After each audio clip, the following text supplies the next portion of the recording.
All right. We'll give everybody a minute to come on in. Right.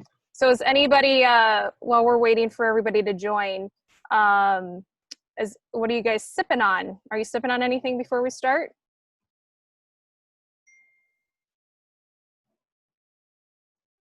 So I'm sipping on, so last month we had Adam Harris with us. And ooh, that scallywag. yes. He did a fantastic job, and we were talking about Basil Hayden's. And so I had yet to have the dark rye, and so I picked up a bottle of that while I saw it. And yesterday was my birthday, and so this is my happy birthday. Thank you. So this is my birthday bottle to myself. So cheers to getting a little closer to 40. Yes, indeed. Be careful, because then eventually the higher numbers come up as Right. well. Yeah, I can't afford the bottles that are aged to my birthday. It's a little too expensive now. And they get harder and harder as the years. Right. Oh my goodness. So as everybody is coming into the webinar, we welcome you. We're just going to wait a couple minutes as more and more people load in. And let us know what you're drinking in the chat. So we have a Q&A section. So throughout the meeting, you can list your questions. You can also chat with the other members on the chat. So this is going to be a new thing for us. This is the first time we're doing a Zoom webinar. So we're going to be looking forward to hearing your feedback to let us know how you liked this experience compared to our Facebook Live experience. One of the great things about this is that this is a private group, so members only, and this is also just a really great experience to have Simon from Beam Suntory with us, and we're welcome Chris Potter back from Beam Suntory as well. And Amy Gamlin is here, and she is representing the Gamlin family. Derek will be joining us in a few minutes. So, so thank you everybody who's joined us so far.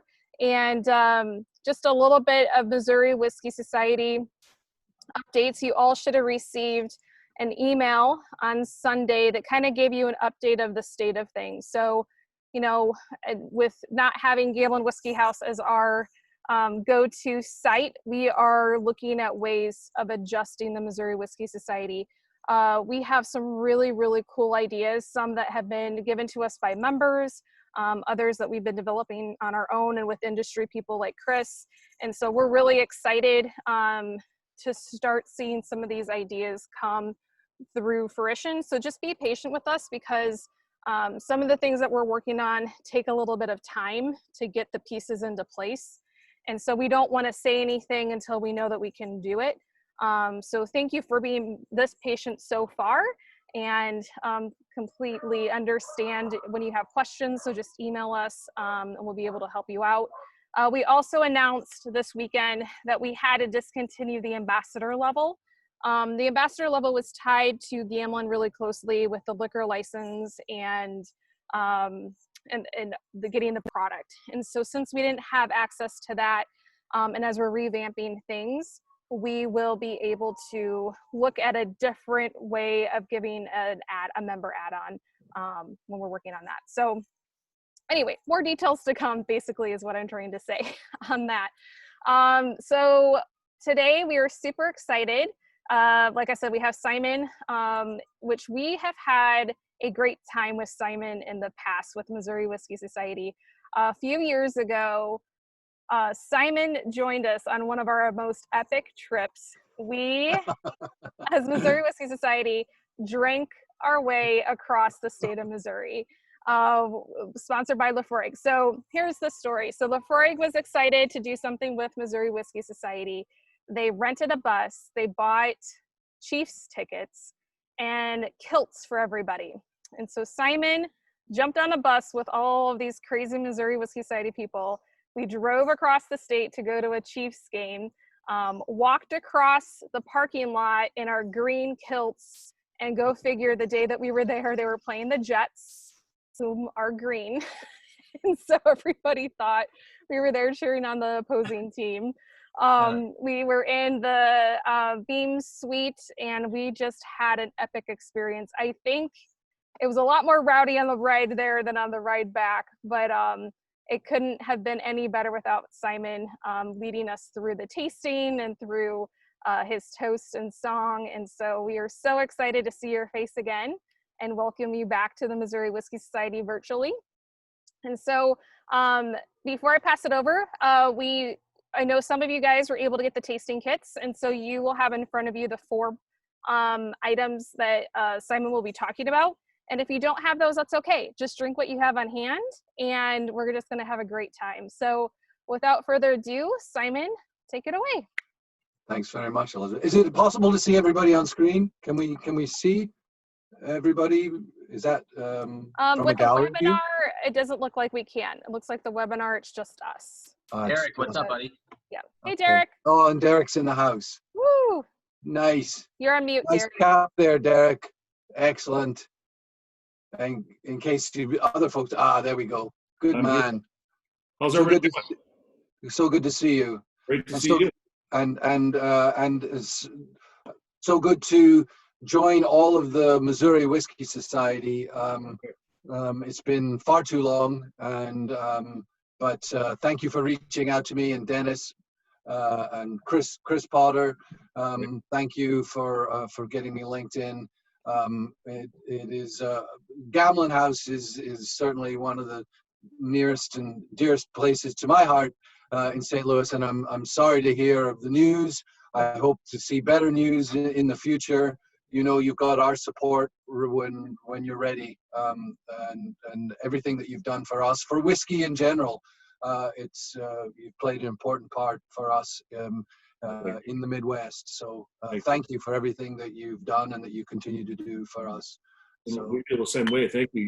You've become a great friend, and whenever I see you at any whiskey event, you open arms, great hug, and great high, and I appreciate that always. And nothing wrong with drinking good whiskey as well. But I will say we will be back. Gamlin Whiskey House will be back stronger than ever. I just don't know when. We just have to go through some things here with COVID and all the restrictions. So it's unfortunate, but I think it's going to happen to a lot of other people as well. And, you know, hopefully we can all, as, you know, restaurateurs and local restaurant owners and workers and things, you know, just gather together and be stronger than ever. So we appreciate the support. And, you know, in the meantime, we're going to keep Missouri Whiskey Society going, and we're going to grow it in a lot of ways that I'm sure Elizabeth already talked about. And things like that. We're just kind of trying to be better and bigger and better than we've ever been. So look for us not only in St. Louis, but across the state, Kansas City, Columbia, Springfield, and anything we can do to help, you know, your product as well. That's what we're here. That's what we want to start doing more of. So I love that you're at the distillery, by the way. yeah. Well, and that's it. And I mean, and that kind of speaks to the resilience. You know, when we look at a distillery like Laphroaig, been around since 1815, kind of the ups and downs that our distilleries have been through the centuries. So we hope that this is just a hiccup. I mean, it's a challenge for all of us, but we are a resilient industry with with a lot of heart and soul. In with all of these individuals, so we will rise again, definitely. Yeah, so, I'm glad to hear that, and you know, just hanging out with John Campbell, we'll get into the stories about that later, but was fantastic, and to know that it's such a small operation, and it's an operation that just runs lean and mean, and its family operation is really awesome. So it fits perfect. So. Yep, and I was just talking with John today. We were working on some things, and he sends his regards and best to all of the good folks in Missouri as well. And so, thank you. Cheers. Thank you. Cheers. I love the hat. I was going to put the kilt on, but I didn't have time. I ran in from the dentist, so thanks for being patient. That's all right. You can do it right now if you like. We're not watching. You don't know if I have. Video changing. All right, let's get started, shall we? Yeah, absolutely. Okay. And it's westering home with a song in the air, light in the eye, and it's goodbye to care. Laughter and love and a welcoming there. I love my heart, my own one. Where are the folks like the folks of the West? Donald and John Campbell at Laphroaig are the best. There I will lie me and there I will rest at home with my own folk on Isla. Yeah, it's a strange time, you know. I mean, here we are talking about Missouri, but also Isla itself. I was unable to be there for the Isla Whiskey Festival this year. And actually, I was supposed to be back again in the month of July for a cycling trip of the Western Islands of Scotland. Of course, all that's been put on hold. But we're all in the same position, so I think it's a great leveling field, and we've discovered virtual tastings, and it's certainly a new avenue to explore. Of course, it's not as fun as a hug and a clinking of glasses in person with all of you, but we've certainly done enough of that in the past years. But again, the whiskey industry will survive, but we will continue to survive, and with the support of folks like all of you folks with the Missouri Whiskey Society, who show your appreciation, your love, and give us the ideas for what's to come next. And as Elizabeth was saying, epic journeys. We've had quite a few in Missouri, whether it was at the Rams game or at in Kansas City. Chiefs game. Chiefs, yes. What we have to do is get everybody over to Missouri with the Missouri Whiskey Society to come to a football match in Glasgow. And we'll that would be awesome. earn the hospitality. That would be good fun. That would be wild. We would actually love to plan a trip over there, you know, if we could, just, you know, an offshoot of the Missouri Whiskey Society trip to Kentucky, just do one over there and see how many people would be interested in doing that. Yeah. Well, Let us know in the chat if you guys are interested in doing that.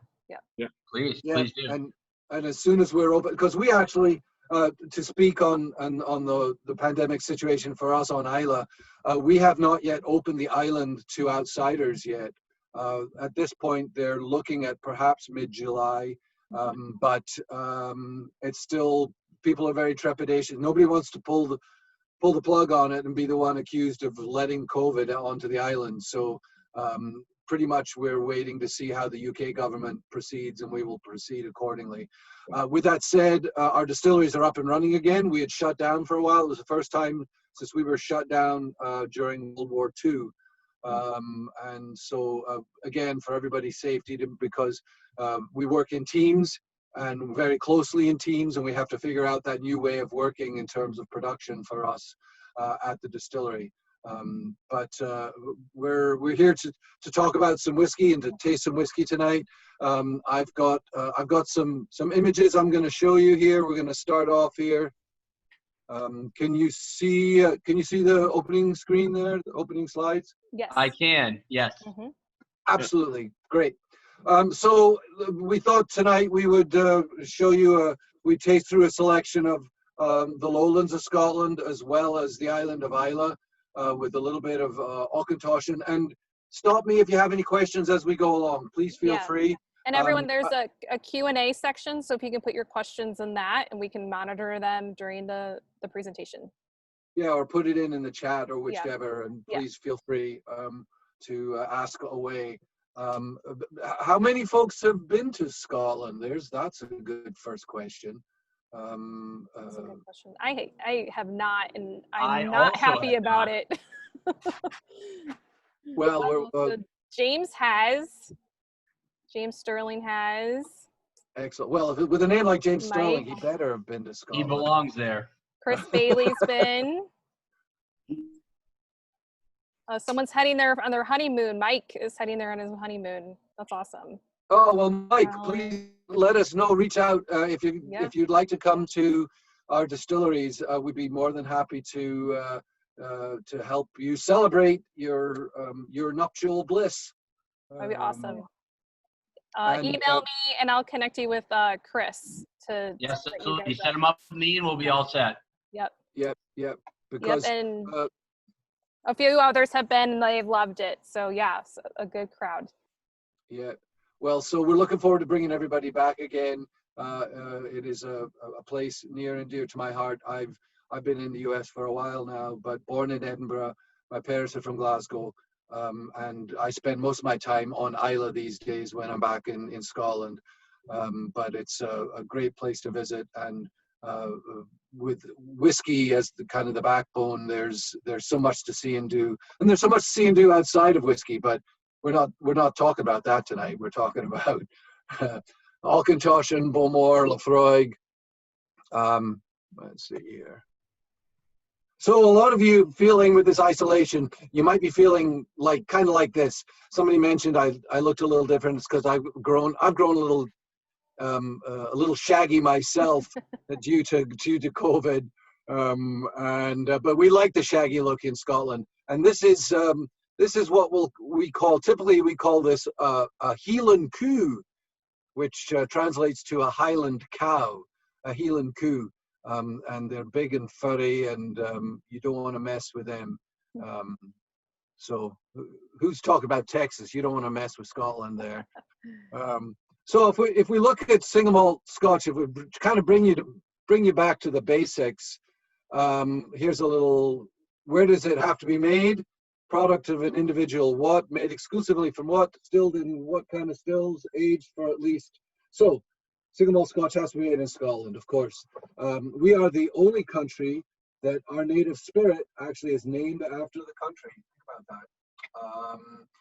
We are the product of an individual distillery. So Auchentoshan only makes Auchentoshan, Bowmore only makes Bowmore, Laphroaig only makes Bowmore.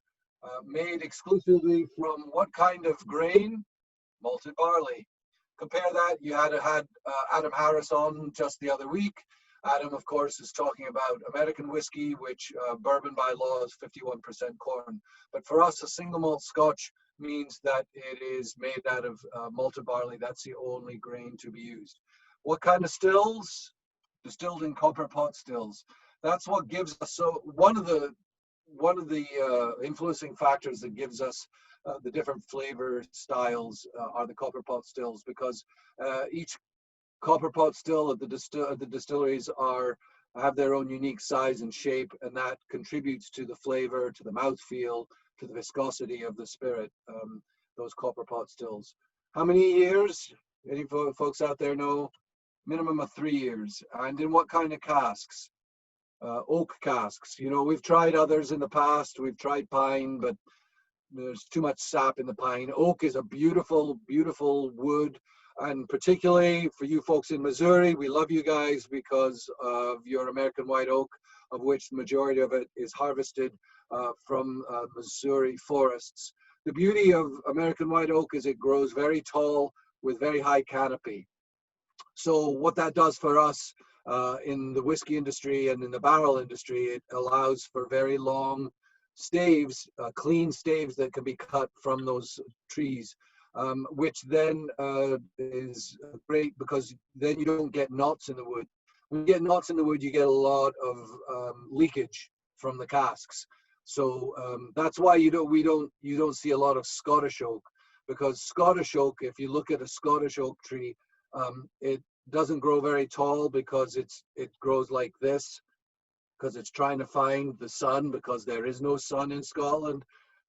So it's a much smaller, dumpier tree, and has a lot of nuts in it. So it's not good for making barrels out of. And bottled at a minimum of 40% ABV. I might have one other last little tidbit on here. Yes. In the US market, single malt Scotch is worth over $1.3 billion to the US market. Again, thank you, Gamlin's and Missouri Whiskey Society, for helping to contribute to that. So there's a question slash statement. Is it port made in Portugal? Yes, port is historically made in Portugal. It is they are terraced. Rather than you get the sherry comes from Oloroso, from the Jerez region of Spain. Port is coming from Portugal. Tends to be a little bit drier and sweeter versus a dry Oloroso sherry cask. So it was, when we look at the origins of Scotch, it's over 700 years old. The Irish monks were experimenting with different natural products, and barley was naturally fermenting in the field. When you boiled that barley, as the Irish were wont to do, they'll just boil anything and everything. They would boil the fermenting barley, and when they boiled that barley, the liquid it created, when they drank it, it gave them this ethereal effect. It in essence brought them closer to their God. So when we talk about spirits in its original context, it is those religious origins. So welcome to the Church of Auchentoshan, the Church of Bowmore, the Church of Laphroaig, where all your sins will be absolved. All right. Amen. Amen. I'll drink to that. So they traveled, and one of the first countries they came to was Scotland. On the one sunny day of the year, you can look south from our distillery behind me right now and see Ballycastle, Northern Ireland, just 35 miles away. We are that close to the island of Ireland, and that just far enough away, if you know what I mean. So they traveled, and they brought the distillation techniques, and they along with religion, and we decided to go with the religion, the distillation way rather than the religious way. And we took the next 700 years to perfect it. The earliest record we have, 1494, a friar John Core purchasing 8 bowls of malt to make aquavitae. Aquavitae is a water of life, and that's what it translates to. And in the Gaelic, it's uisce beha, uisce meaning water and beha of life. And over the years, it was shortened from uisce beha just to uisce, and then anglicized uisce morphed into whiskey, uisce whiskey. So when you're ordering whiskey, you're actually ordering water in the Gaelic language. And just as a point of interest, a bowl of malt is about 90 pounds. So the good friar was purchasing almost a little over 700 pounds of barley for medicinal purposes only. I'm quite sure of that. By 1505, the Guild of Surgeon Barbers were granted monopoly to produce and sell uisce as a tonic. So that's when it went from the religious to the commercial. 1642, the English Civil War, the Scottish Parliament levied taxes on all the whiskey men. And this drove them mad, and it drove them up into the Highlands and out to the islands. And that's why we have such a high concentration of distilleries in the Highlands and on the island of Islay today, because you can see the tax man coming from miles away on his wee rowboat to come collect the taxes. So it's a perfect location to be in isolation. Folks on Islay, we actually invented social isolation because it was a way for us to make our whiskey safely. By the late 1823, there were almost 2,000 distilleries in Scotland. And when you look at Scotland, it's smaller than the state of Kentucky. Kentucky today has 10 plus distilleries and growing. We have over 130 distilleries and growing in Scotland. So score one for Scotland on that. Different regions, you get different styles because the climate is going to impact our production, but also the way people are going to drink the whiskey. The lowlands of Scotland is known as the Garden of Scotland. A lot of grain grown in this region. The whiskies from the lowlands, grainy, grassy notes, a lot of malt flavors. Auchentoshan is just in the north western corner of the lowlands, just outside Glasgow, just before you travel over the Erskine Bridge, which it's kind of the gateway to the Highlands. But the lowlands, there's a lot of calcium carbonate in the water, a lot of chalk. So as a result, the whiskies are very dry. They don't have a long finish to them. You don't need a long finish to them because it's a much milder climate compared to the west coast of Scotland. And you're talking only about 60 miles as the crow flies from Auchentoshan over to Islay. But there's a huge difference between this part of Scotland on the mainland and the coastal, and particularly the islands. These barrier islands serve as sentinels to the weather and marauding raiders through the centuries. One of the unique things for Auchentoshan is that it is a triple distilled single malt. The only distillery currently in Scotland that triple distills all of our spirit, which was used primarily in the 19th century for blending purposes because of its attachment. And I know a lot of folks think that Scotland is an island unto itself, but there is a country to the south of us which you can see at the bottom right-hand corner of the map, which will remain nameless. But because of the gin was so popular in the latter part of the 18th century and going into the early 19th century, a lot of the whiskey producers in the lowlands were producing spirit for then it to be shipped down to London and be used for gin rectification. But we also were borrowing from certain styles, and triple distillation is a more predominantly an Irish style of distillation if you look at the Irish whiskies. But there was a lot of sharing that was going on during the 19th century with the Industrial Revolution on the cusp, and industry was growing. There was a lot of exchange in commerce between England and Scotland and Ireland.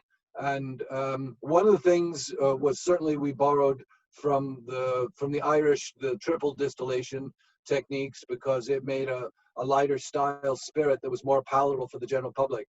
Another thing a lot of folks don't realize, you've heard of that Irish whiskey, Jameson. The John Jameson himself, little known fact, he actually was a Scotsman.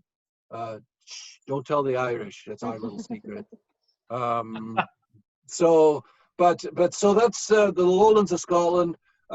Just outside Glasgow, you're going to find Auchentoshan. Then you got the Highlands, and the land changes, the topography changes. What you've got in the lowlands is the glacial moraines. As the glaciers receded, they left all the sediment and all the soil in the lowlands of Scotland. And in the Highlands, it cut through the rock. So in a kind of diagonal from left to right direction, and cut through. So you've heard of Loch Ness, and the different lochs are these valleys that have been cut by the glaciers as they receded, which leads to a very clean water source cut through the granite mountains, and it rains a lot and it filters down through the granite rock. The Highland styles are more floral honey notes, and that comes from the heather, which grows predominantly in the Highland regions. And then within the Speyside, that's a smaller sub-region. That was where the first licensed distillery in Scotland in 1823 was this tiny little distillery called Glenlivet. Heard of it? Mm-hmm. So it was known as, it became the Glenlivet because all these other distilleries popped up in the valley of the River Livet, many of them calling themselves Glenlivet, and so that's why it's known as the Glenlivet, to distinguish them from all the others that were trying to cash in on that Glenlivet name. Speyside means it's beside the River Spey, one of the fastest, purest rivers. It filters down through that lovely granite rock. It is a north-flowing river, flows into the Murray Firth up in north of Speyside there, and that clean granite rock lends itself to a very clean water. As you know, water is a key component. The aquifers of Kentucky, there's no iron. We don't want iron for our stills in Scotland as well. So the granite rock gives a beautiful, clean taste, a lovely minerality to the whiskies that are more herbal in style in the Speyside. And then north of the map there, if we were to go beyond the tip, beyond Wick, Thurso up in the north, you go up to the Orkneys and you find Highland Park and Scapa. And off to the northwest, where it says Portree, that's the Isle of Skye. That's where you're going to find the likes of Talisker. But most of what we're tasting from today comes from the tiny wee island off the southwest coast, the island of Islay. 3,200 people, 9 distilleries. It's also called the Happy Island. We make a lot of whiskey on Islay. And, you know, I'd mentioned it being the seed of social isolation, but at one point it was more centrally located. When you think about travel through the highlands and up over the mountains, it's a much harder trip to go across the mountains than it is to travel by waterways and by the seas. So Islay was actually perfectly located, centrally located, to be able to travel up, to be able to make whiskey and travel up and down the coasts and up and into the rivers. So it was a very, very convenient location to be able to produce spirit and then sell it. So, and at one point the Vikings came down from the north and inhabited Islay. So there's a Norse influence on the island of Islay as well. Any questions so far? How are we doing? We have two. Yes. They're really good questions, by the way. When and why did Scotch start aging in Kentucky bourbon barrels? What was used before bourbon barrels existed? That's a great question. Yeah. It really, the biggest sea change for us in Scotland was post-prohibition, U.S. prohibition, because one of the laws for post-prohibition in the U.S. was that you could only use the bourbon barrel once. And that was perfect for us in Scotland because we don't want to use a brand new barrel. There's too many tannins in the wood. So we said, send them over to us, we can reuse them. Prior to that, predominantly at this point, we were using Spanish Oloroso sherry casks because the latter part of the 19th century, sherry casks were coming in because it's a fairly direct route from Spain up across the Key of Biscay, straight up north, and you could either take an eastern direction and go along the southern tip of England and then head up along to Eastern Europe, or you go straight up between on the Irish Sea, between Ireland and Scotland, and head straight up the Firth of Clyde there, and you see the North Channel. So it was a pretty direct route for us to be able to bring sherry casks up into Glasgow, and Glasgow was a key shipping port for many centuries because of its proximity, again, to the open sea, but yet it was still protected. So 19th century, honestly, we were using whatever we could get our hands on. The casks would be emptied, and it could be a port pipe. We were talking about port earlier, or also sherry casks, and similar to what was being used in the Americas as well. It could have had nails in it. It could have had seafood in it, whatever, the beauty of a cask, a barrel, is can be moved easily by one man or one woman because it's got because of its balance point. You can roll it, and you'd roll them up the gangplanks into the ships, or even float them out into the bay. We would do that on Islay at Laphroaig or Bowmore. They would float them in and out. But it really wasn't until the early 1900s that the whiskey industry started realizing the positive attributes that the whiskey in the different types of casks were being, the effects were being noticed. And actually, one of our sister distilleries, a great quote by the Masterson family at Glengarry, which you can see on the map here, is just below the Ardmore distillery. It is the easternmost distillery in Scotland currently. But Glengarry, there is a quote saying that up until this point, we were using whatever we could use, and just now, the fact that sherry casks are actually adding flavor while also drawing out some of the impurities, some of the off flavors. It was purely by chance. It was not by any thought out ideas at this point, and it purely came by chance. And well, we'll get to Laphroaig when I'll talk about the Laphroaig and bourbon barrels when we get to Laphroaig there. Cool. All right. Great. And then another question: how recent are the categorizations of Scotch? So the Highland, Lowland, Speyside, etc. How long have they been distinguishing the characteristics been tied to the regions? The characteristics for each region. Yeah. I'll to give you a little bit of background. I've been doing this for almost 24 years now.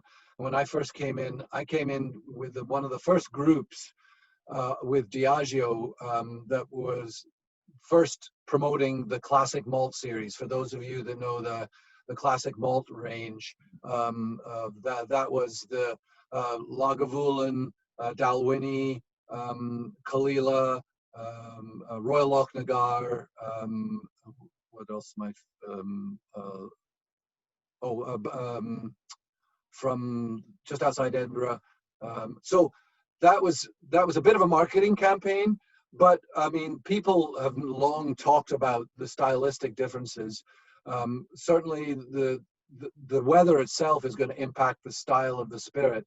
You need a heavier bodied spirit. Glenkinchie is the other one there. And Talisker, of course. But you need a heavier bodied style from living in the West Coast and up in the Highlands. The lowlands, a lighter region, you don't need as heavy a style. So the climate kind of dictates the style of the spirit. Is it a bit more of a marketing campaign? Well, when you ask some of the folks, if particularly on Islay, if we were to age all of our whiskey off island, would it make a difference? They're going to say yes. And we do have some whiskey that is aged off island, and there is a definite difference the way they age on the mainland versus the climate that you're going to find on Islay. So climate does affect the style of the spirit. So these would be the small stills that the boys were using. When you look at the likes of the Johnston brothers who started Laphroaig back in, well, it says established 1815, but these are the size of the stills that they would have been using back then. I think you guys had one at the Gamlin house, something along this, a couple of them set up at Gamlin, but not very large, made small, easy to move, easy to hide. Because it was illegal, you needed to be able to move it quickly and easily. You're going to heat in the vessel down below on the left. You've got basically a beer in there. Now, back in the early centuries, they were also, just the quality of the spirit wasn't that good. They were also adding in herbs and different spices to be able to maybe give it a better flavor. But you're going to boil from down below. The heat's going to travel up over that swan neck into the condenser coil in a bucket of cold water, and then you've got the tap on the right of the bucket there to draw off your new spirit. Pretty easy to do, pretty hard to do consistently. We've been doing it legally at Bowmore since 1779, at Laphroaig and Auchentoshan since 1823. But I like to show this because the basic design hasn't changed. What has is the size to deal with the demand and popularity of single malt Scotch. So here you see our 5 stories that the Bean Suntory owns in Scotland. And as I mentioned earlier on, the size and shape of the still will directly impact the style of the spirit. The larger stills, you get a lighter, sweeter style because you're getting more contact, copper contact. The smaller squat stills that you're going to find, the likes of Laphroaig and Bowmore, you're going to get a heavier, oilier body. And also you'll see the Laphroaig has got a pinched column there versus Bowmore. It's a little rounder. It's a little bit more teardrop shaped.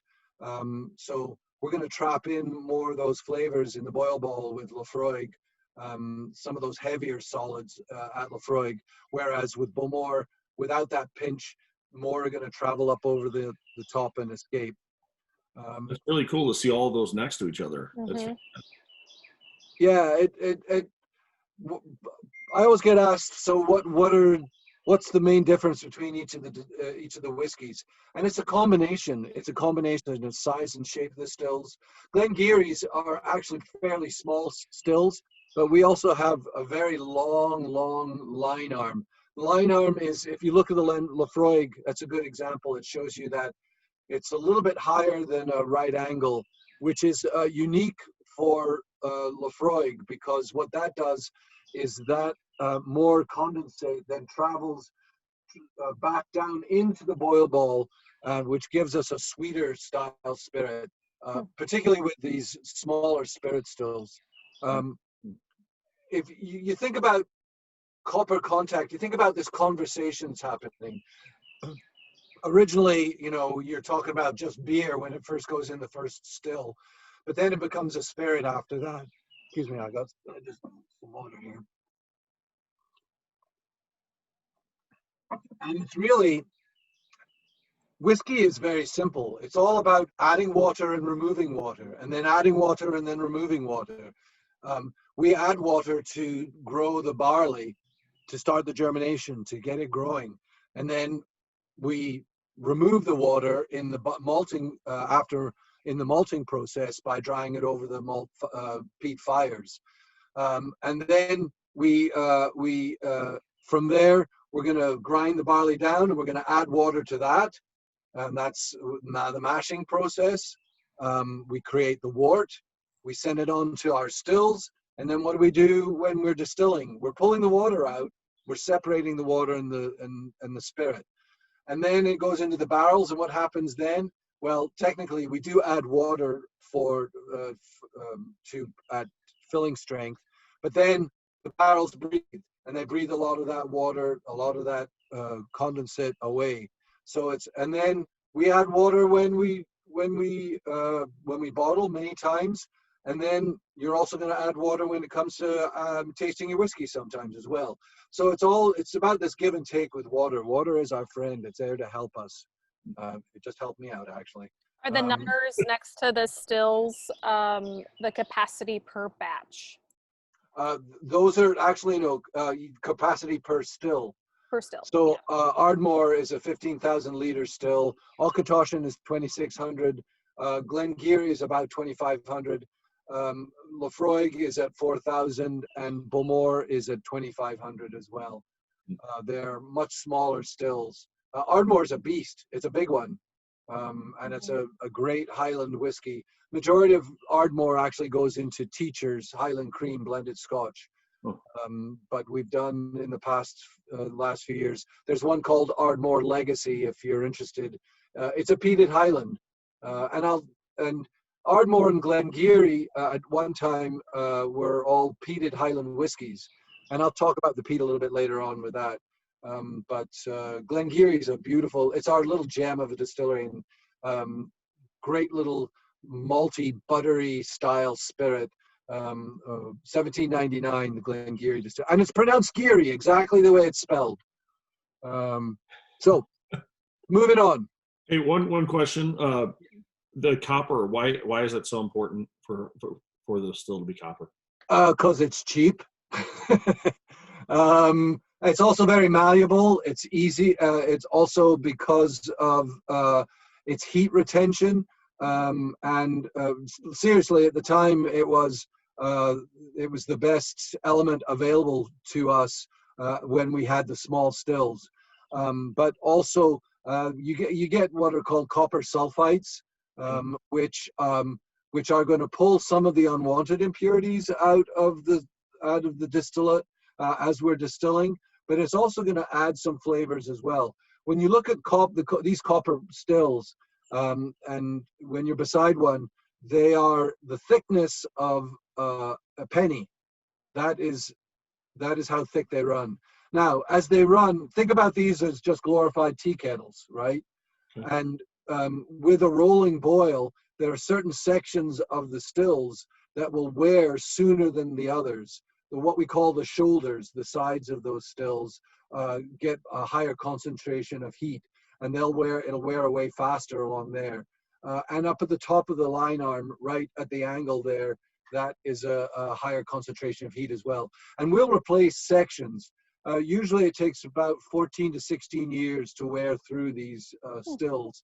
That's interesting. I haven't heard about that. Yeah. Yeah. Yes. I was wondering if it actually, helped the flavor of the Scotch. It does. Yep. Copper sulfites add to flavor. We don't talk about it too much, but it does.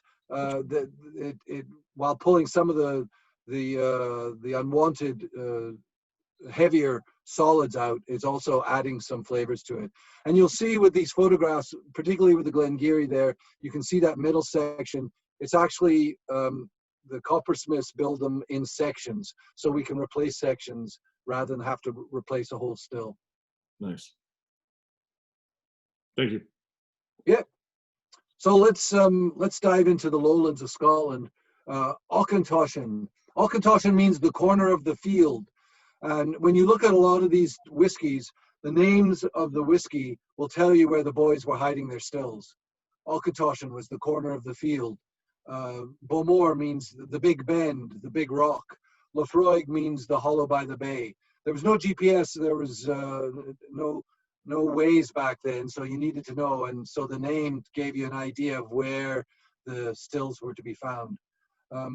Auchentoshan, as I'd mentioned, just outside Glasgow, it capitalizes on the fact that its location is part of the Clyde River Valley.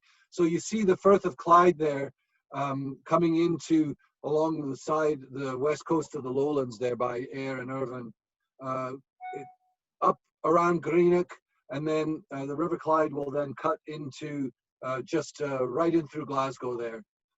So that was perfect for commerce. It is a very rich industrial region.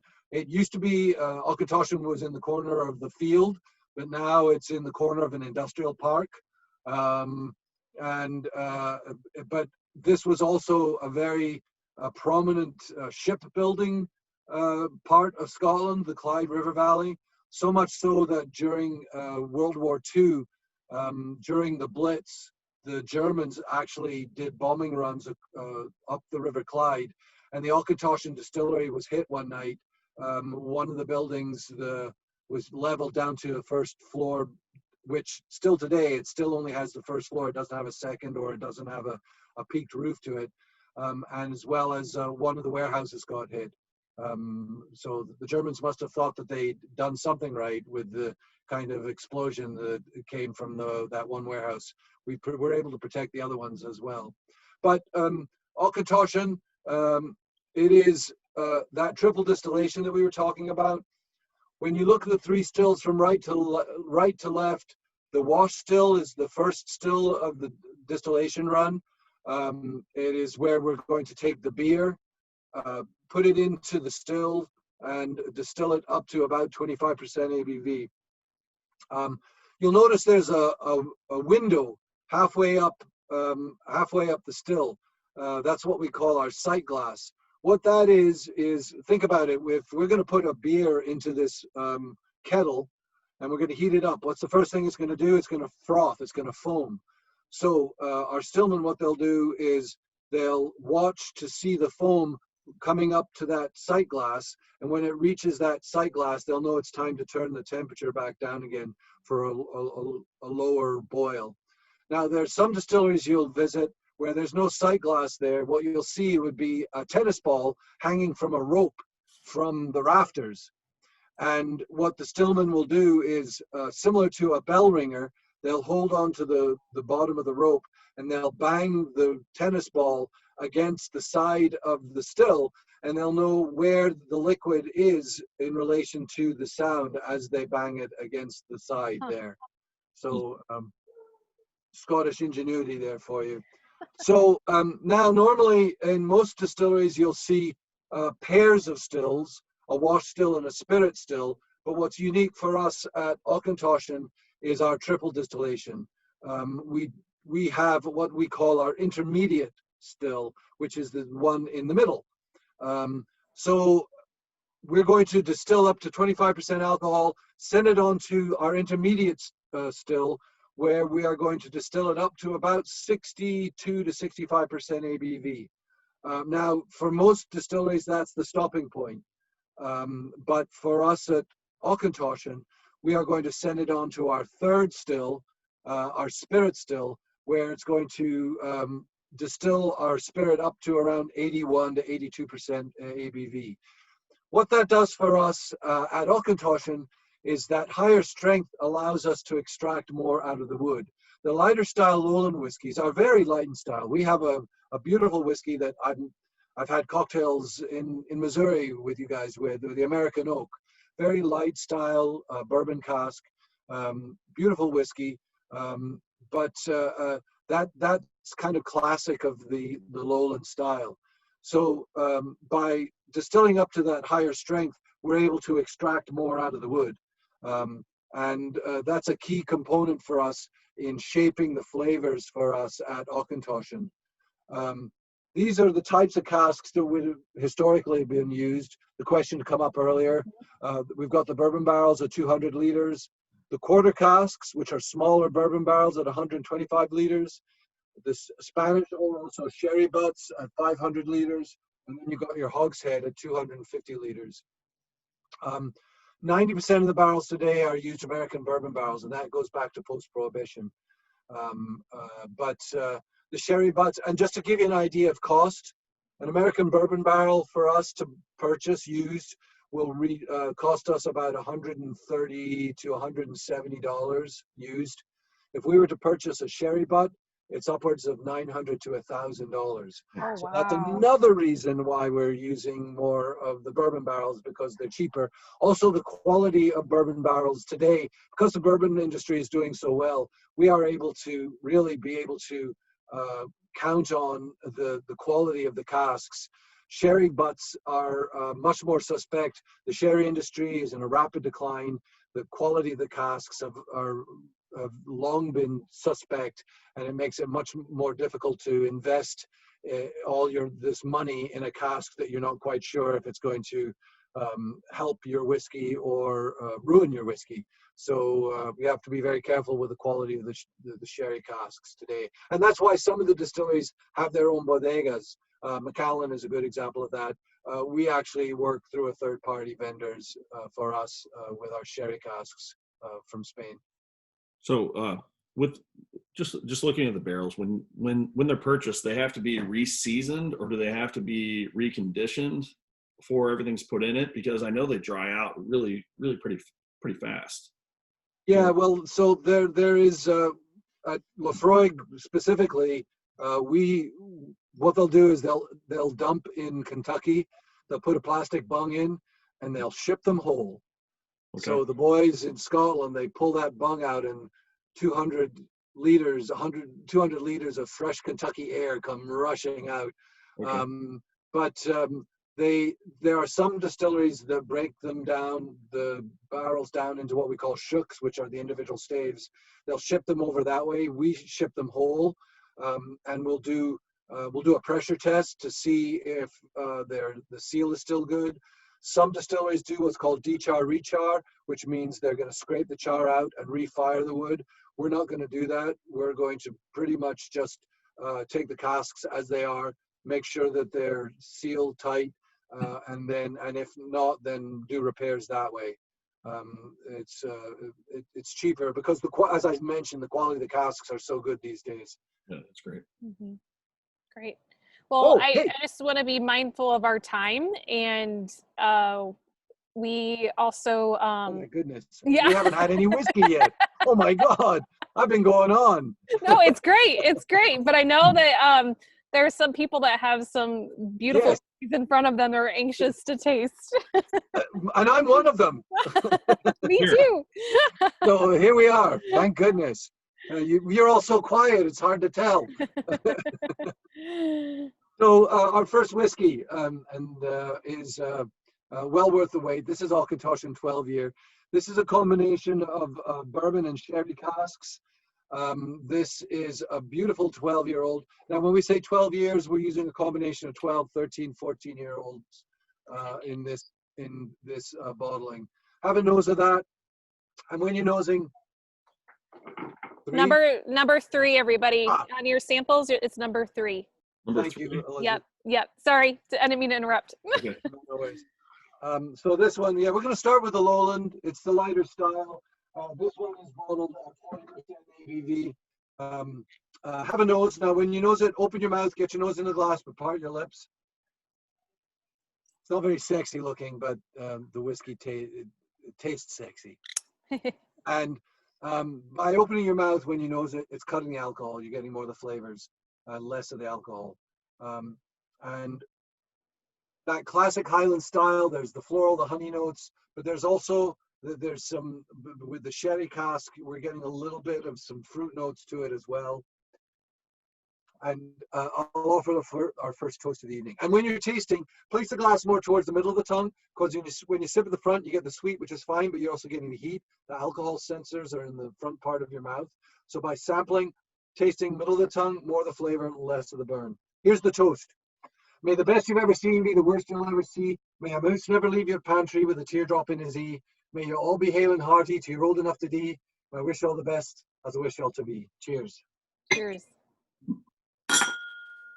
Love that sound. Man. It's nice. Very easy on the palate.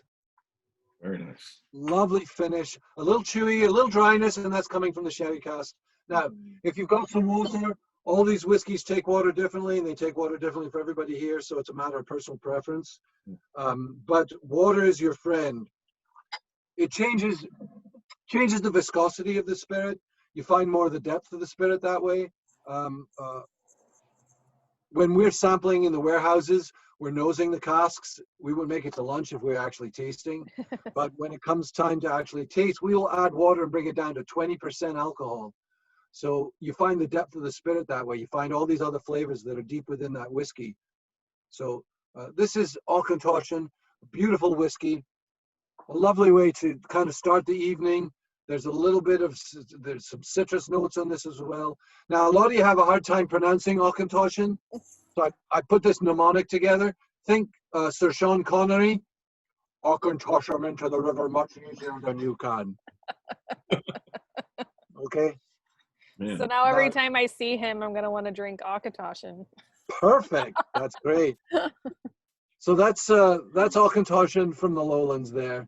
Now we're going to move. And how much time do we have, Elizabeth? Because We're good. I just wanted to make sure. I mean, we're fine.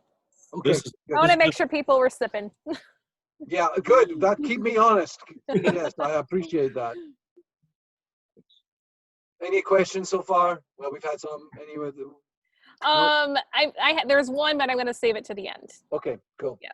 This that tasting that and seeing that you said one of the tasting notes, tangerine, and really thinking about that, that's an amazing thing coming out of that Scotch, in my opinion. It's so different. Yeah, Derek, it's like some of the tasting flavors that you get from whiskey, they're so complex. And as we move over to Islay, we talk about some of the floral notes that you get from Laphroaig, and people are like, what the floral? No, but there are flavors. Yes, you can. And it's they may be subtle, but that's sometimes by adding water, it's going to pull some of those flavors up to the top. Yeah, and something like that makes me want to, and maybe this is wrong, but I want to drink this as a highball. Oh, highball's fantastic. Yes, this is great. As we're moving into the highball season, it's a perfect highball drinking occasion. And with a wedge of lemon, or maybe even a tangerine. Orange twist. Yeah, that's my go-to. Yeah. Yeah. Right. Someone had a quick question about Auchentoshan. I have an Auchentoshan Springwood I found overseas that my local rep never heard of. Any other vintages that have been released from the distillery? Yeah, Springwood is one that was available in travel retail duty free. There's another one called Noble Oak. The Springwood was using uncharred, unused, a virgin oak bottling. Very lively cask. If you're traveling, I always recommend checking out the travel retail duty-free stores, because quite often we are doing unique bottlings that are only available in the travel retail sector. There's another one called Blood Oak, which is a wine cask. Because of our relationship with Suntory back in the mid-90s, when Suntory purchased Auchentoshan and Bowmore and Glengarry, they also purchased the Chateau Lagrange Bordeaux winery. So we have a relationship with that winery. So a lot of the wine casks that you see from Auchentoshan and some of these, and Glengarry as well as Bowmore, come from the Chateau Lagrange Bordeaux winery. And it's because of our relationship with the parent company. Very nice. Okay, so we mentioned, as the crow flies, it's a 20-minute flight from Glasgow to Islay, if the plane can land. All right. Oh, jeez. Or Can't you wait to drive. visit. We make it worth your while. Or you drive up into the Highlands, up across along the sea locks to Loch Gilfed there, and then that pink, that's the Mull of Kintyre. At the southern tip of that Mull of Kintyre is where you find Campbelltown, with the likes of Springbank and Glen Scotia there. But from that section, that's where you're going to take the ferry over to Islay.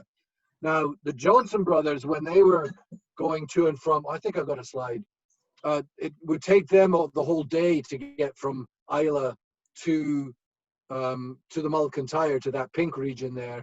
And then it would take them another week to get over the mountains over to Glasgow. Again, this is why it was so centrally located. It was so much easier to travel by sea during this period. So traveling to Islay, the Johnson brothers would have been sailing, and some days they were unable to sail. Even today, with the large ocean-going ferries that you see on the right there, are stopped by the storms that blow up very quickly and very dangerously in this western part of Scotland. And so the Johnson brothers, in order to make the trip, they needed something that calmed their nerves and settle their stomach and take away the queasiness, take away that nausea from the ocean-going voyage. So what they said is, what you need is a dram of mine. And that's where the term Dramamine comes from. Oh, really? Oh. Yeah. No, that's total bullshit. I totally believe that. There's a lot of bullshit this evening. You're going to have to figure out what's real and what's I'm true. totally going to take that as truth. I'm going to tell That's people awesome. that. Well, if I have a choice between Dramamine and a bottle of Laphroaig, I'm reaching for the bottle of Laphroaig every time. I think when Then mid-1800s, the steamships came in. That's what you see in the bottom here, Vital Spark. That sped up the speed of commerce changed because of that, and it was much easier to get to and from the island to the mainland due to these ships. And then, of course, today the ocean-going ferries. That one on the top right there takes about 40 vehicles, but gets pushed back quite often because of the weather. Yes, we get 320 days of rain and 45 days of sunshine. Oh, nice. Depressing. And you'll see the southern portion of the island is where Laphroaig, Lagavulin, and Ardbegg's located. The central portion where that notch is cut out on the west side, that's where Bowmore's located. And then the island that you see in the top right, that's the Isle of Jura, which is a extinct volcanic island, which has one distillery, 200 people, and 5,000 red deer. And it's where George Orwell wrote 1984. So here, again, we were just talking about the distilleries on Islay. Bowmore is located on what's called Auchentoshan. It's a sea lock, it's a sea lake. It's a protected harbor, so it made sense that when Bowmore was first started, the village itself, made the most sense to, the first village on the island was in the 1750s. But you also see the different distilleries that are available on the island today. And here, just to give you a sense of, this is how much whiskey is produced on the island today. Over Wow. 20 million liters of spirit. Amazing. And Laphroaig is one of the larger ones. Kalila is the largest at 6,500,000 liters. That's liters per annum is LPA. And they're a workhorse for Johnny Walker. It's a major component for Johnny Walker Black, is Kalila. How do you say it? The one on the top right, Bunnahabhain. Bunnahabhain. Say that when Bunnahabhain. you're drunk a few times. Bunnahabhain. Bless you.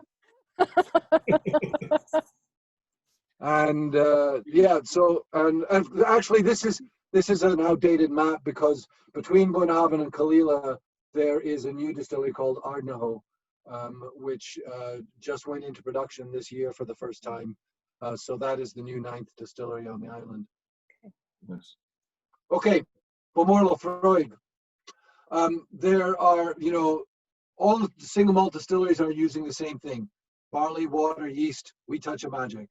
but size and shape of the stills are going to influence the spirit. Distillation times, maturation times, fermentation times. But we do share a lot between Bowmore and Laphroaig. We both use peat in the malting process. Our distillation, our stills are smaller, smaller styles distillation stills. The maturation, we're aging the warehouses right by the sea, and of course the people. Everybody's related on Isla. It's with only 3,200 people. Everybody knows everybody. For us at Bowmore, it's about the time. It's about the history of Bowmore. Bowmore is has the oldest licensed warehouse, Scotch warehouse in the world. The oldest licensed Scotch warehouse, obviously then on Isla, and that is the #1 vaults, the building to the far right there, the gray one right on the shoreline there. It is actually below sea level, and that's going to impact the way the whiskeys age in maturation.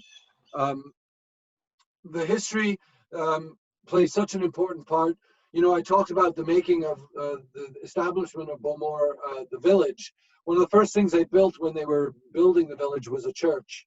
And there's a plaque when you come into the church where it states, "For the study of piety and the culture of truth and honor." Well, legend has it that they trapped the devil in the church there. And the reason they were able to trap him was because there's no corners for him to hide. So they chased him out of the church. He ran down the street, jumped into a barrel at Bowmore for the study of irreverence through spiritual enlightenment. That was established in 1779. So this location for Bowmore is such a key part of the way the whiskey, the style of the whiskey is made. As you saw on the map, Bowmore is in the central part of the island. It kind of divides the northern part of Isla from the southern part of Isla. And so we like to talk about it being more balanced in terms of an Isla whiskey. And here you see the sherry casks that were being used at the time in the latter part of the 19th century, early part of the 20th century.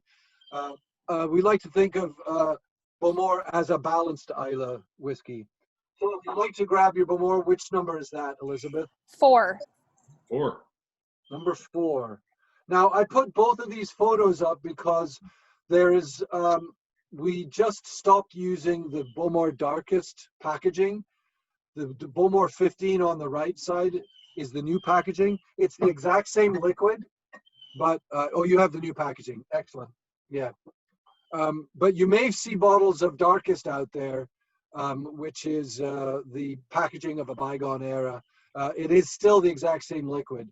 It is 12 years in bourbon, and then we marry all that, and then it goes into Oloroso sherry for an additional 3 years. To me, this is a beautiful, classic Bowmore. There's a real sweet spot on this one here. Not as much smoke, because of the location of the distillery and the way we dry the barley and the maltings, and I'll talk about that a little bit later. But these dark chocolate notes, and I'll offer you a toast. So now we need to toast to the Spanish in their sherry, otherwise we wouldn't have this cask, this bottling here. And it goes like this. Saluda, dinero, amor, y el tiempo para conquistarlo todo. Ay, ay, ay, ay, ay, ay, ay, ay. Health, wealth, love, and the time to conquer all. Cheers. Oh, Cheers. Awesome. Sound effects. I like it. Well, we technically can't cheers even if we were in person, so it's better than nothing. Oh man, that's incredible. I love that. Oh, now we're seeing a big difference between the combination of bourbon and sherry with Auchentoshan, and now the bourbon and sherry with Bowmore. There's some smoke there. Not a lot of smoke. Oh, that's awesome. You know, a lot of people think all Isla whiskeys are going to be Laphroaig 10-year. And you guys all know, you've tried enough of them to know that there's quite a variation in terms of the styles, as well as the type of casks are going to influence the amount of smoke that you're going to get. Bourbon barrels, you're going to get more smoke. Sherry casks, you're going to get less smoke. You're going to get more of the influence of the sweetness of the sherry. And this is just what do folks think of this one? You enjoying that?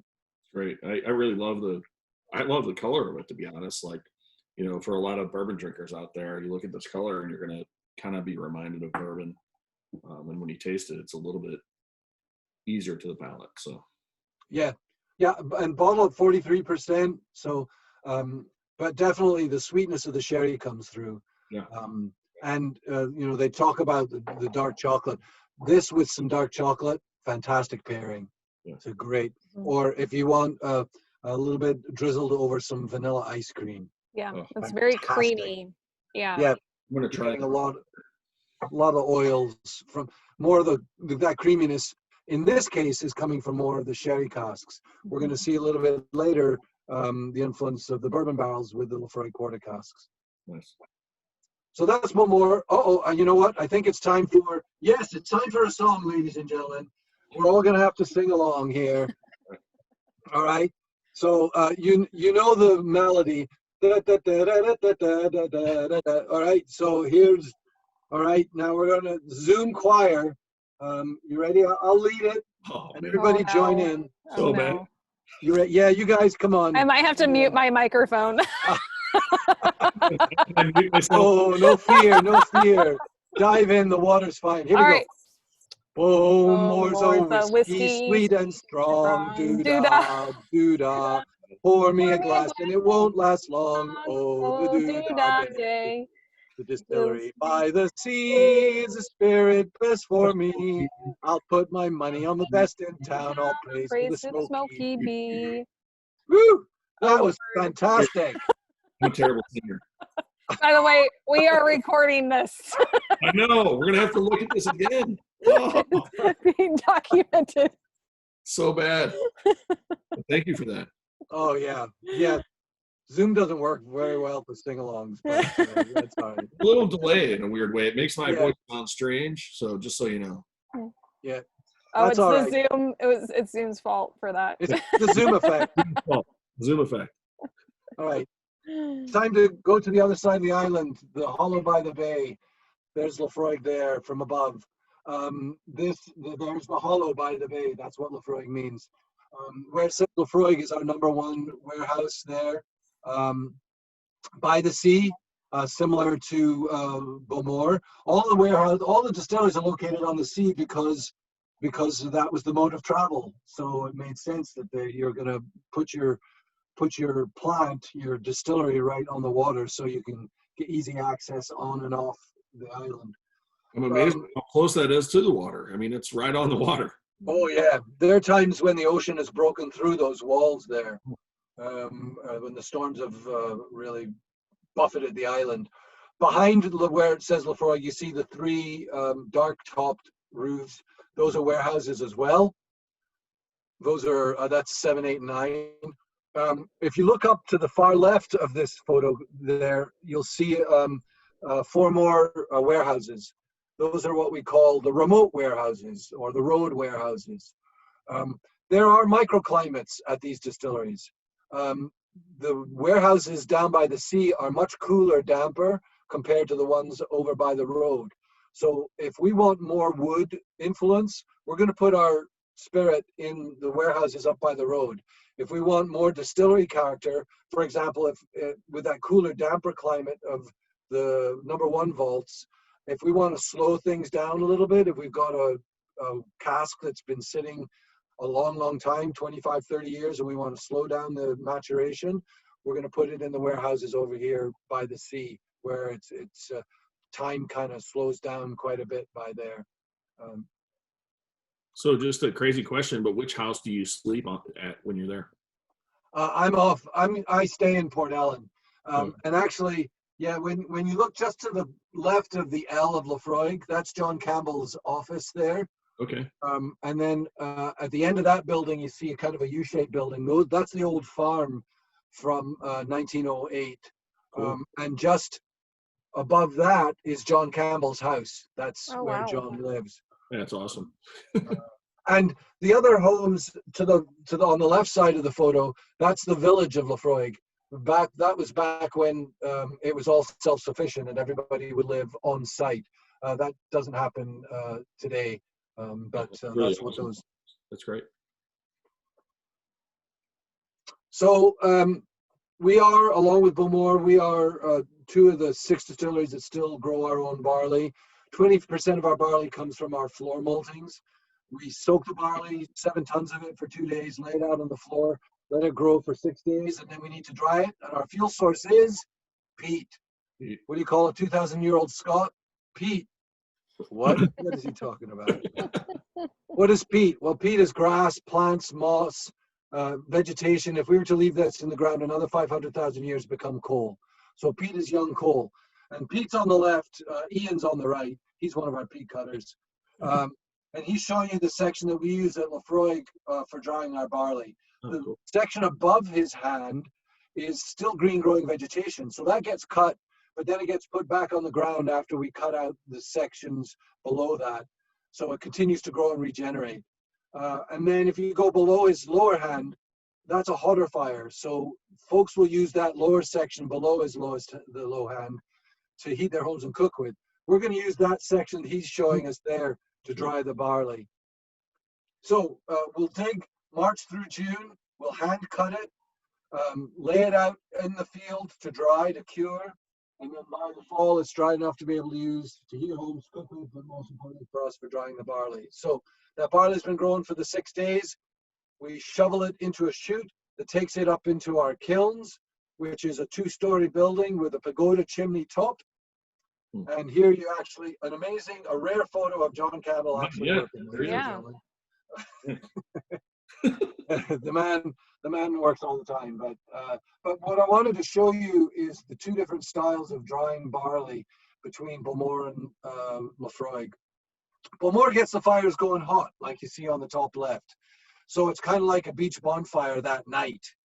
Laphroaig on the bottom right gets the fires going hot, and then they let the fires die down and they pack peat onto it again, and it smolders. It's what we call cold smoke peat. Think barbecue, think low and slow. So that's going to be absorbed into the barley, which is sitting in the floor above these kilns, very differently. So it's more like you wake up the next morning sprawled out on the beach, it's raining, there's wisps of smoke coming from your campfire. That's that beach bonfire next day kind of effect. And that stays with it. Even after we grind the barley down, mash it, ferment it, distill it, age it for a minimum of 3 years. So that is one of the key separators for us for Laphroaig, is that we dry our barley first over the peat with that cold smoke peat versus the hot smoke peat of Bowmore. And then after distilling in our copper pot stills, it's going into the wood. We're using Maker's Mark bourbon barrels. And again, for about 30 years now, we've been using the Maker's Mark barrels. The quality of the casks are fantastic. So it makes it easier for us to really predict how the whiskeys are going to age in these warehouses, in these barrels. But that's not to say, you know, there are some casks that are anomalies, and those ones we'll put off to the side. So Laphroaig Select. Laphroaig Select, let me grab something here. And that's number 1. Number 1, okay.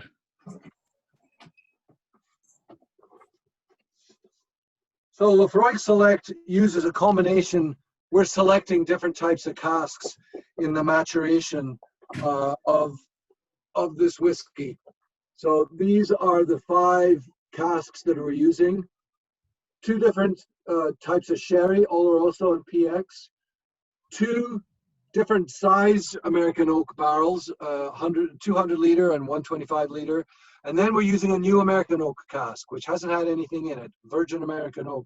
It's charred, but we are not putting any liquid in it. So those 5 casks are going to give us these 5 different layers of flavor. And this is actually more similar in style to the way whiskeys were bottled and sold back in the 19th century. They weren't sitting around waiting 10, 15 years back then. They were bottling it right from the barrel, or they were marrying different barrels to create new flavor profiles. So a no-age statement whiskey like we're tasting with Select and we'll taste with Quarter Cask is actually more historically accurate to the day and to the period. It's also called Select because when we first started deciding on this bottling, if you're lucky enough and you come to the distillery, did the tour, we invited you up to the manager's office had 6 samples laid out blind. We asked you to taste them and tell us which one you liked.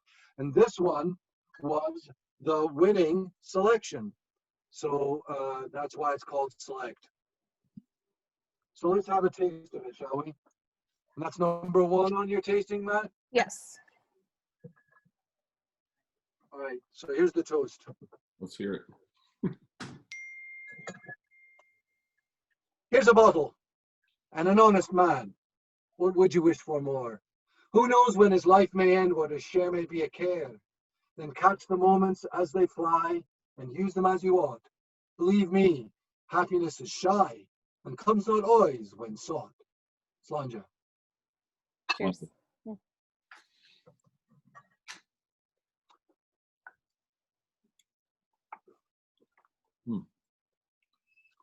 Soft, sweet, So great. just a whisper of peat. Mm-hmm. I call this one my breakfast Laphroaig. Yeah, very nice. I have a question about it. Yes. Oh, sorry. Go ahead, Elizabeth. Oh no, go ahead. I'll go after you. Okay. So when I taste it, a lot of people would describe it as smoky, right? But for some reason, after years of drinking a lot of whiskey, this tastes more like salt than smoky. Is it from the sea that like it imparts into the peat that brings out a salty, or is it a smoky flavor? Yeah, the salinity is, well, when you think about the peat that we're using, is there's seaweed in the peat. So there's a saltiness in the smoke.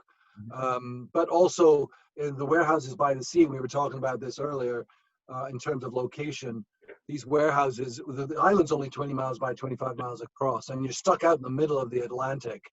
So that salinity is coming in through the casks, and it's being pulled in because some folks think it may be in the water itself, but it's the peat.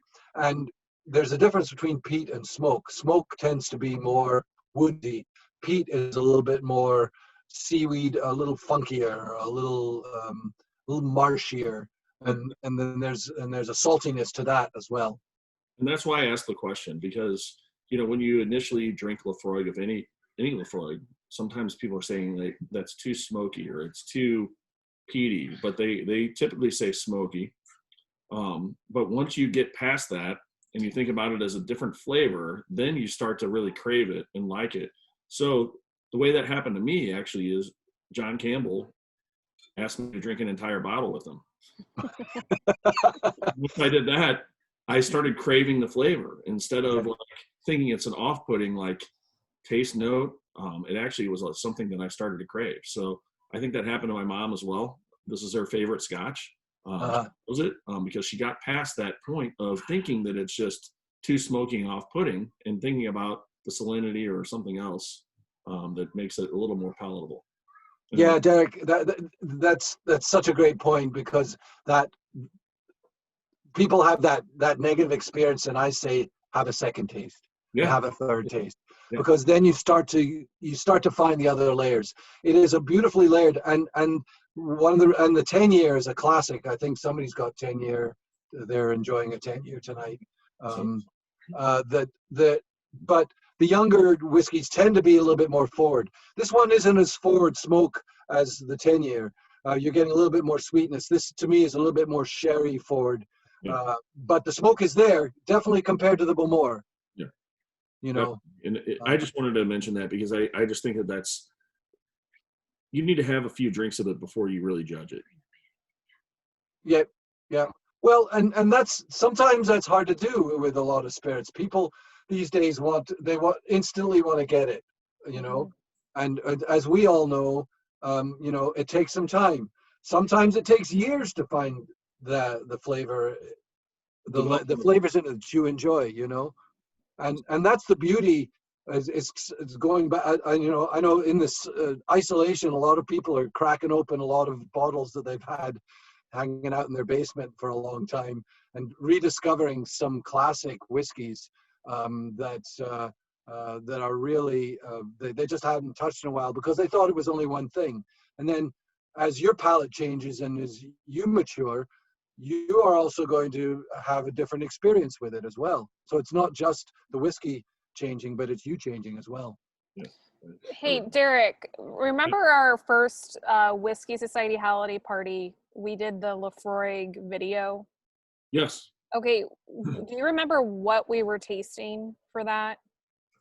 It was the introduction to Laphroaig Select, actually. No way. There's no way.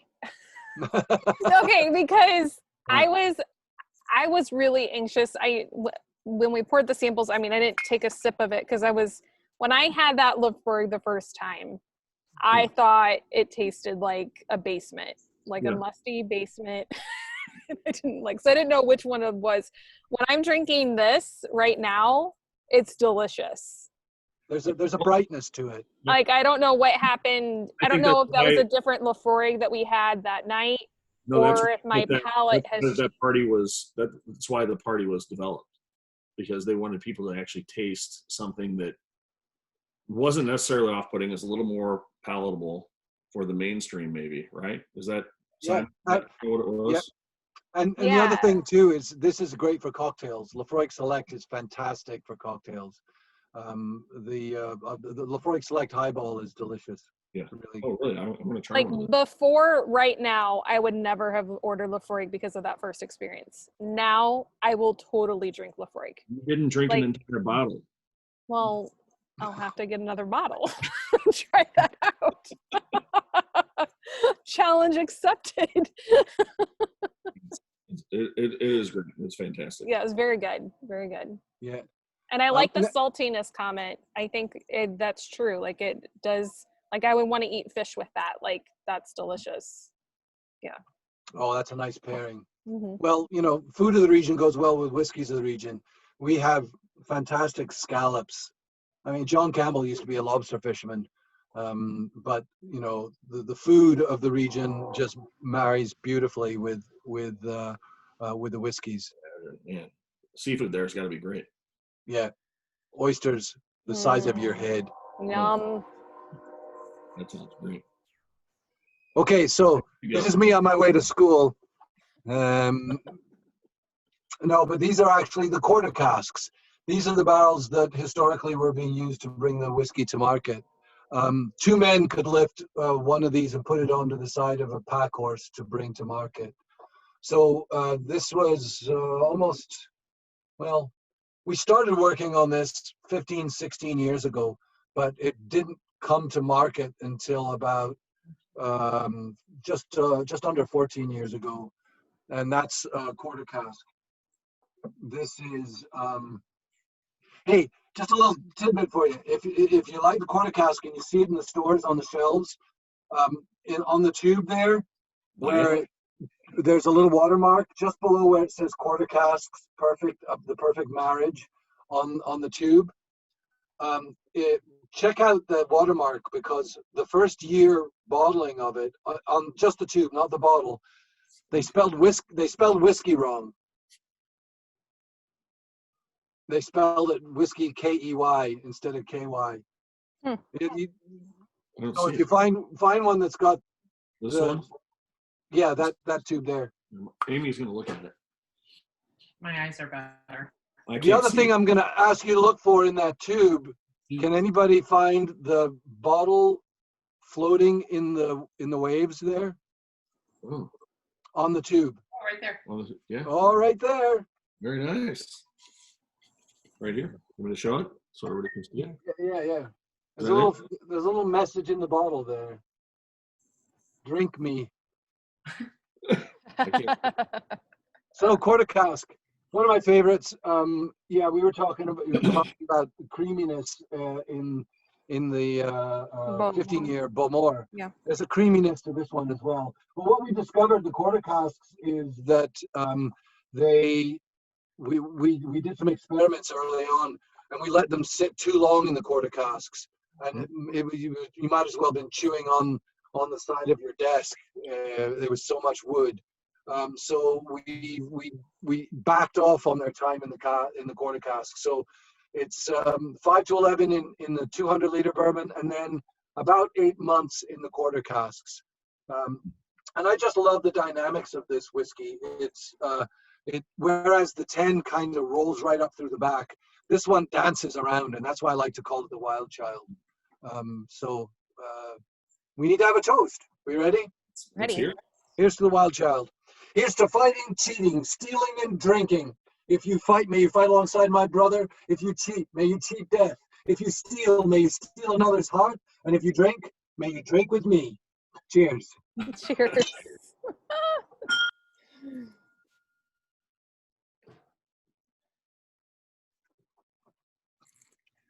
I like that one better, I think. Oh, wow.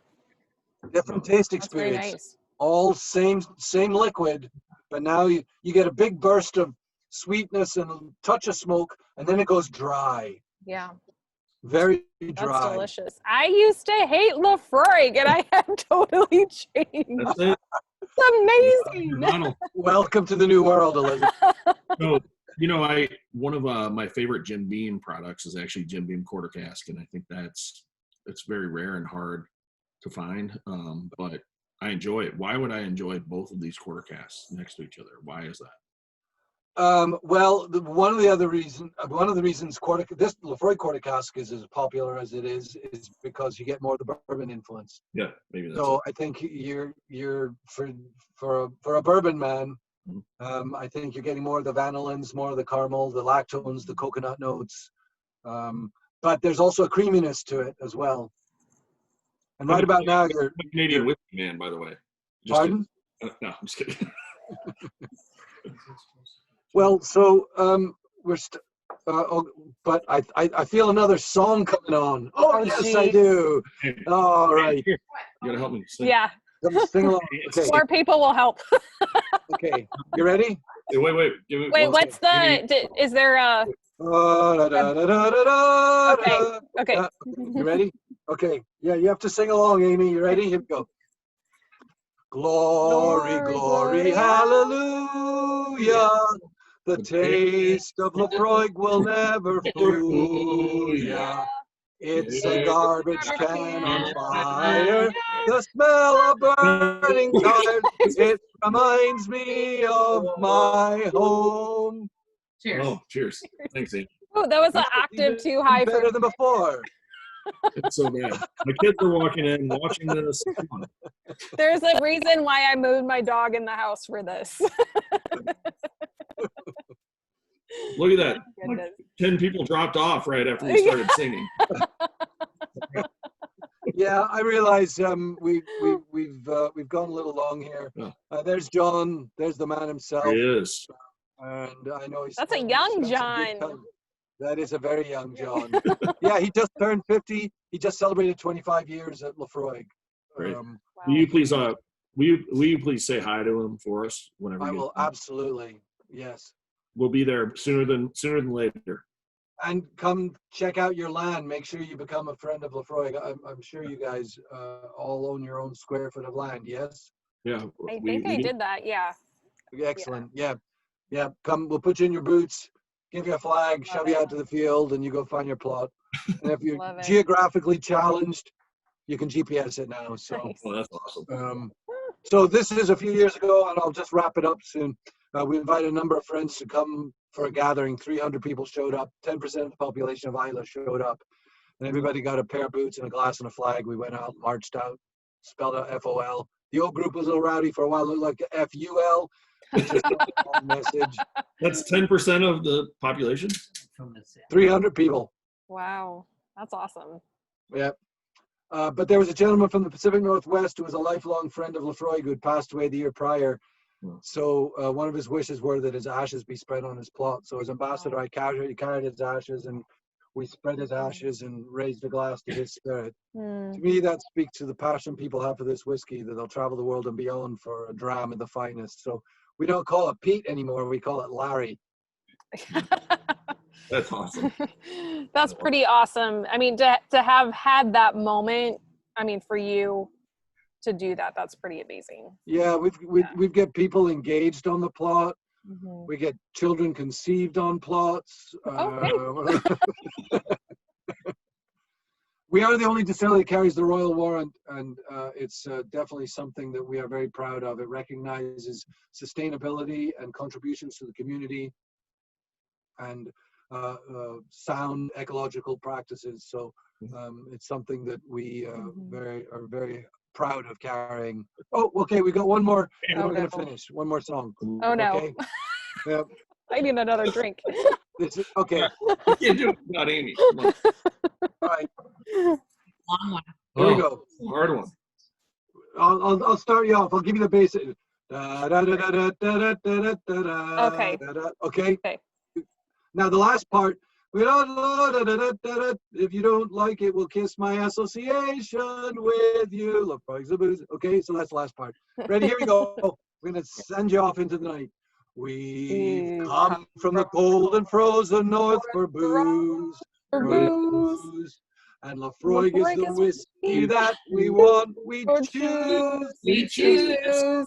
We love Laphroaig when it's in our glass. You don't like it, well, kiss my Yes. association with you. Laphroaig's the Booze we choose.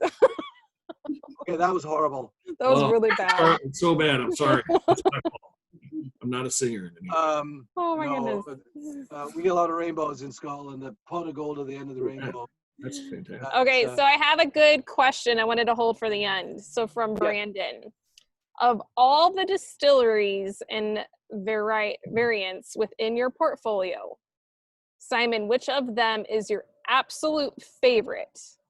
And we won't tell, do you have a favorite outside of your portfolio? I do, and I have to say Laphroaig, and because it is my family. It is a distillery that I've been a part of for going on 14 years now, and they are my family. So it's as simple as that. For me, if I were, there's a couple of distilleries.